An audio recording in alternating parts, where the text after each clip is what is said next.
Parehong sugatan ng dalawang driver ng motorsiklong sangkot sa nangyaring banggaan sa bayan ng San Manuel. Sangkot dito ang isang 18 taong gulang na isang construction worker na walang lisensya na residente ng Sitio Caloocan ng Barangay San Roque at isang 51 anyos na lalaki may asawa at may lisensya na residente naman ng Sitio Bobon sa Barangay San Roque sa parehong bayan.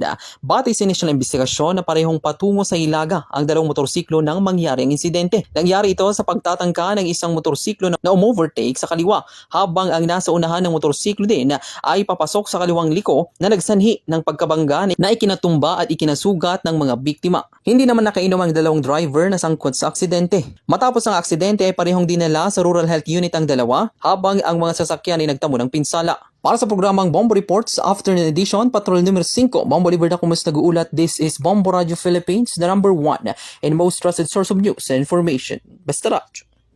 Bombo!